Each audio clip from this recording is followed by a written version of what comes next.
Boa noite, pessoal. Aqui quem fala é o Laguna e hoje nós vamos continuar aqui com a aula sobre o WebRTC, ok?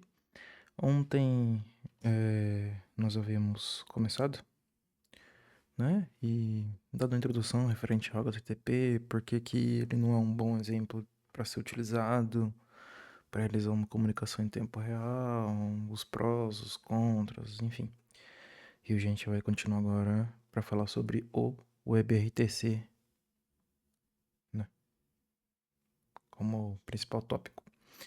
Nós vamos continuar aqui seguindo no exemplo da cozinha e do garçom de um restaurante lotado e assim por diante. Então vamos lá. Bom, eu separei aqui algumas imagens para, né, que a aula se torne volátil, dê para entender bem e entre no contexto de cada um. Mas enfim, vamos começar aqui com o surgimento do WebRTC, né? De onde que ele surgiu, por que que ele surgiu, né? E, enfim, o pontapé inicial de tudo. Para quem não sabe, o WebRTC foi uma tecnologia criada pela Google, né? Não vou dizer necessariamente que foi criada, porque a Google realizou a compra. A Google realiza a compra da Gibbs.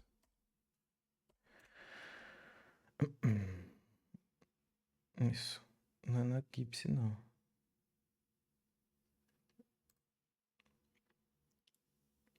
Enfim.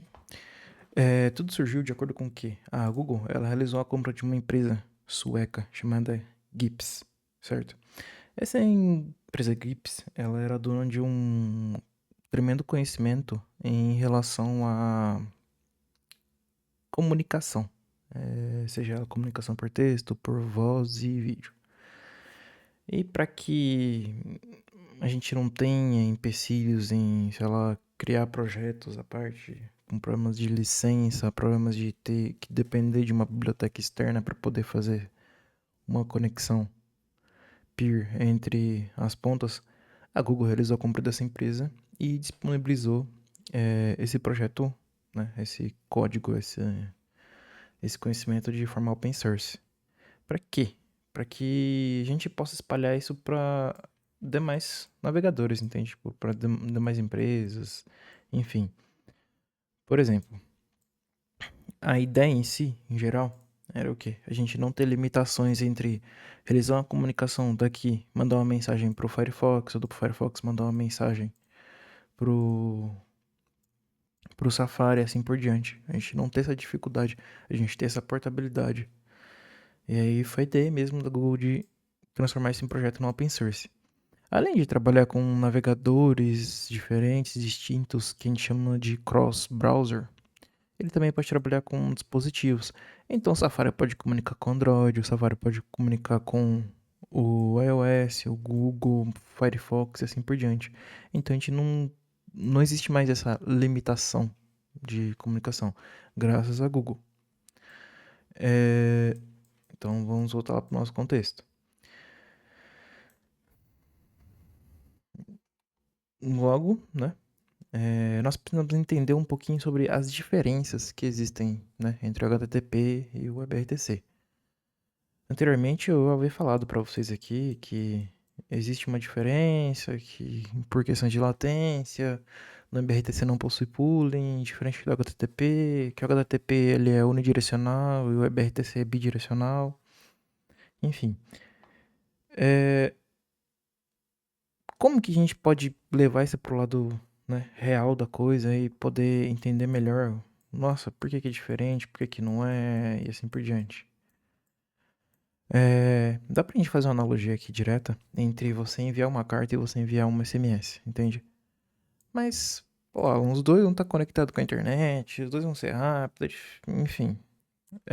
Aqui a gente pode fazer uma analogia dizendo que este cara aqui, ele vai ser o quê? O HTTP, certo? Vou colocar até maiúsculo aqui pra... E aqui a gente vai ter o WebRTC, certo? O que que vai diferenciar um e o outro? É que o HTTP segue a mesma analogia de você enviar uma carta. Para você enviar uma carta, você tem que escrever essa carta. Essa carta você tem que autenticar no correio para poder enviar. Depois que você colocou no correio essa carta, vai demorar um tempinho para ser processada e ser enviada até o destino. Vai chegar no outro correio da outra ponta do destino que você quis enviar a carta. Depois que chega lá, ele vai para a pessoa em si. Então existe uma latência, né? A gente chama de latência. Existe uma demora para que a mensagem que você está enviando aqui seja propagada. É diferente de um SMS que ocorre hoje. O SMS eu envio para mim, para você, para minha mãe, para meu pai, para minha namorada, assim por diante. Não tem um terciário, né? Trabalhando, olha, a sua mensagem vai ser enviada amanhã, porque eu tenho que, sei lá, processar essa mensagem aqui. Não, não tem isso. A mensagem é enviada de forma direta. Então, recapitulando, a diferença entre HTTP e BRTC é que eu não tenho intermediários e eu não tenho uma latência para enviar alguma informação, né? Não tem essa demora, que seria o envio de uma carta em referente a um SMS. Mas vamos lá, voltando aqui para o nosso conceito, né? Nossa ideia principal. A aplicação que eu vou desenvolver com vocês aqui para exemplificar, mostrar um uso diferente do que a gente tem hoje, que é só o Teams, o Discord, o não sei o que, papá, a gente tem que ter alguma variação nos exemplos. Então, aqui eu trouxe um exemplo de quê? De um restaurante, certo? Onde o garçom vai realizar um pedido, entendeu? Então, o cliente aqui ele realiza um pedido pro garçom, entendeu? E o garçom processa esse pedido, cadastrando na aplicação e mandando para cá. Ou simplesmente o cliente de forma direta realiza o cadastro do pedido que vai pro cozinheiro, entendeu? Agora imagina, cara, tu fazer isso no estilo do HTTP, entendeu? O garçom, ele faz o cadastro e aí o enquanto isso, o cozinheiro tá lá fazendo pooling no servidor, tá lá perguntando: tem pedido, tem pedido, tem pedido. Depois que esse pedido foi processado, o garçom consegue requisitar esse cara num get, certo? Ah, tem pedido. Ele processou esse pedido, realizou esse pedido, cozinhou, fritou, sei lá, preparou, enfim. Aí ele manda de novo pro servidor. Aí o servidor vai estar com a mensagem disponível, processada. O garçom vai ter que ficar fazendo pooling. Tem pedido pronto, tem pedido pronto, tem pedido pronto. Ah, tem um pedido pronto. O garçom pega esse pedido e entrega para o cliente. Entende? Só que podem ocorrer muitos problemas. Podem ter problemas técnicos, pode ter, sei lá, uma queda de energia, uma queda de internet, assim por diante. Algo que possa dificultar, certo? Ou algum mesmo problema no servidor. Entende? Então pode dificultar muito esse processo de comunicação. E aí que entra o EBRTC. O EBRTC ele não precisa de um intermediário, né? Então, por exemplo, o garçom vai atender o pedido do cliente e já direto ele vai enviar a mensagem: olha, tem um pedido novo. Esse cara já vai saber que tem um pedido, porque vai notificar ele de forma direta, né? Sem ter uma latência. Já vai preparar, já vai notificar direto para cá: olha, tem um pedido pronto, e já vai entregar pro cliente, entende? Então, a gente não tem essa espera, esses intermediários e assim por diante. A coisa acontece de forma automática, direta, reta, sem entrelinhas. Existe sim uma diferença entre. Não vou dizer que. Vamos dizer que seria um protocolo, certo? Entre o HTTP e o EBRTC. E que o HTTP ele usa uma coisa chamada TCP, serão pacotes seguros de dados, né? Ele espera que todos os pacotes sejam transmitidos para que, no final das contas, eles enviem todo o pacote para cá, que esse cara processe todos os dados desse pacote e assim por diante. No EBRTC é um pouco mais diferente. A gente fala que a velocidade ela é mais importante do que a informação que você está enviando. Como uma mensagem, você não há perda, você não perde informação. Agora, por exemplo, um áudio você pode perder uma informação, vídeo você pode perder. É por isso que quando você tem uma chamada de vídeo, de vez em quando o vídeo falha, o áudio falha, fica picotado, assim por diante. Porque no WebRTC a velocidade é muito mais importante do que a consistência do dado que você está enviando. Diferente de um TCP, que é mais importante a consistência do dado do que a velocidade. Entende? Muito doido isso, né? Mas enfim, agora vamos um pouco para a parte técnica da coisa. Então, vamos deixar aqui o restaurante de lado e vamos pegar aqui agora só o garçom e o cozinheiro. Um WebRTC, ele vai trabalhar sempre com peer, entendeu? Um peer. Para ambos os lados, certo? Só que um peer, ele precisa necessariamente ter uma identificação. Esse cara aqui necessariamente também você precisa ter uma identificação de quem que é e assim por diante para você poder conectar. É assim como você faz uma ligação para um número. Você precisa saber o número de outra pessoa e assim por diante. E como que este cara aqui, esse peer, ele vai conhecer a existência desse cara? E aí que vai entrar um X da questão. Vai existir um servidor aqui no meio. Que ele vai ser responsável justamente para mostrar que um está disponível, mostrar que o outro está disponível, sabe? Então, por exemplo, aqui eu vou ter o peer com o ID, sei lá, 2232. E aqui eu vou ter um peer com o ID 2233. Para que este peer aqui, neste ponto, possa receber informação, possa receber dados, assim por diante, ele precisa falar para o servidor que ele está disponível. Mesma coisa com o 2233. Ele também precisa falar para o servidor que ele está disponível para receber uma chamada. Olha, estou online. E, bem dizer, o peer, ele precisa também liberar algumas permissões dentro do browser de quem está utilizando, seja num tablet, seja no computador, seja no celular, que é permissões de mídia, caso você vai fazer uma ligação de vídeo, uma ligação de áudio e assim por diante. Então, para que o peer 2233 saiba que o peer 2232 esteja disponível, ou seja, um outro peer aqui, de um outro cozinheiro, ou de uma equipe toda de uma cozinha, ele vai realizar uma ligação no servidor via WebSocket. Ambos. Por que ele utiliza uma ligação WebSocket com o servidor? Porque é uma ligação dinâmica, é uma ligação bidirecional. Então, o peer, ele vai chegar para cá, vai mandar uma mensagem: olha, eu estou online, disponível para receber mensagens e chamados, assim por diante. E aí o servidor já vai responder: olha, ok. Esse cara é a mesma coisa: olha, estou online, não sei o que, papá, posso receber mensagem. Ele vai responder também: ok. E vai manter essa conexão aqui, ok? Este cara aqui, sabendo que este cara está disponível, ele já vai mandar uma mensagem direta. Ele vai conectar com esse cara aqui, de forma direta. Ele vai fazer uma conexão RTC.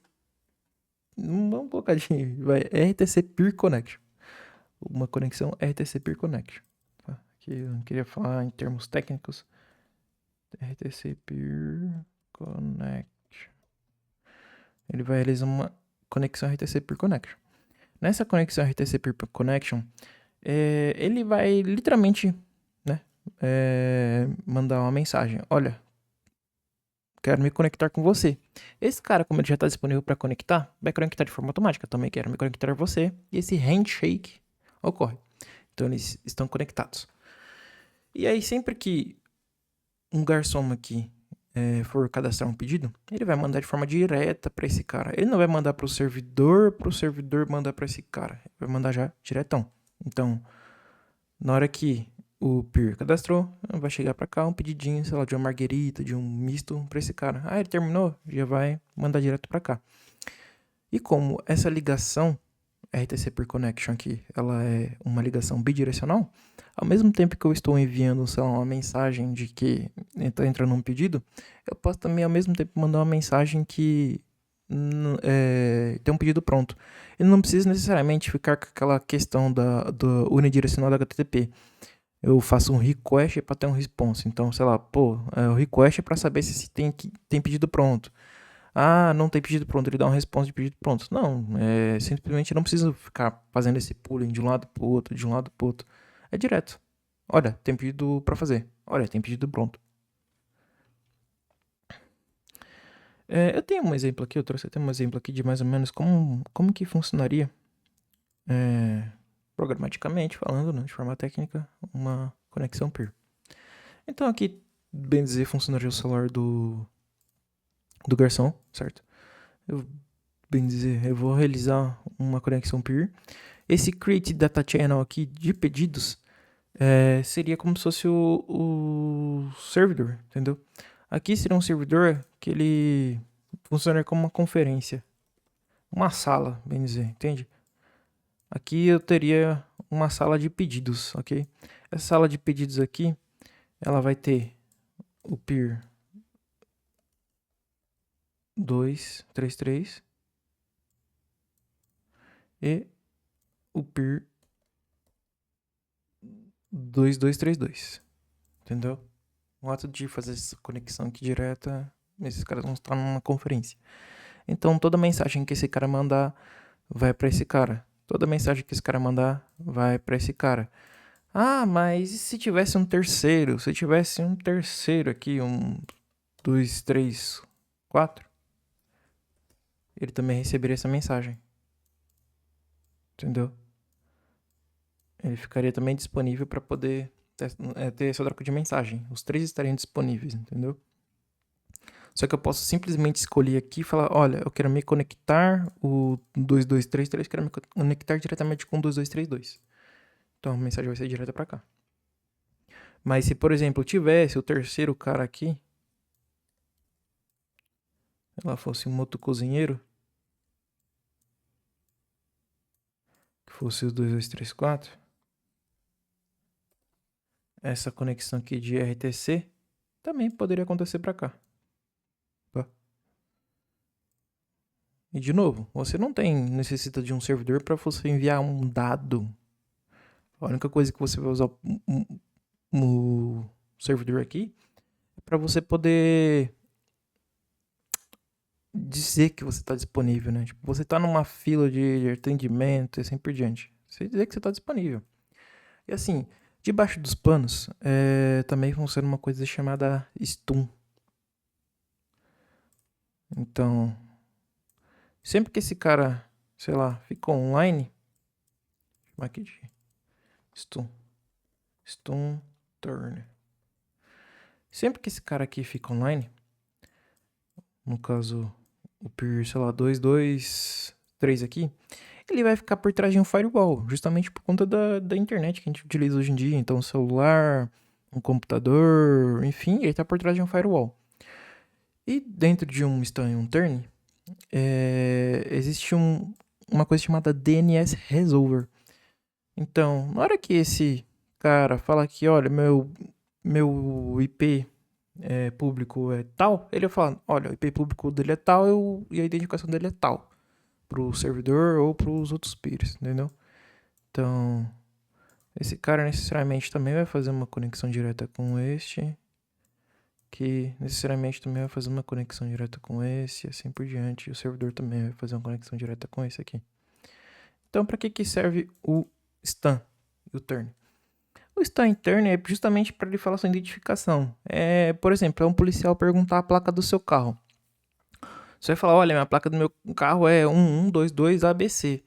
A partir dessa placa ele vai saber quem que é o dono, que ano que seu carro aqui é, modelo e assim por diante, entendeu? Então, o stun e o turn, bem dizer, são tradutores, né? Eles vão servir como tradutores da tua identificação. É justamente para ele poder saber de onde tá vindo esse cara aqui. Porque o servidor não sabe, entendeu? O outro peer também não sabe. O outro peer também não sabe. E o outro aqui também não vai saber identificação real. Porque o que acontece? Quando a gente trabalha com IP público, seria assim: 192.168.1.1, certo? Só que pode ter na mesma rede, né? Que a gente chama aqui, isso aqui seria a submask, que é o subrede.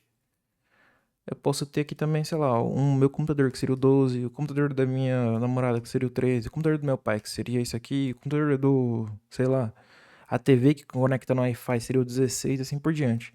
Então, o Stan Turn, ele faz essa identificação aqui para saber, olha, realmente é esse aqui o IP público dele. E não necessariamente o que está atrás de um NAT. Que o NAT seria isso aqui, pô, estou atrás de uma subrede. Fechou?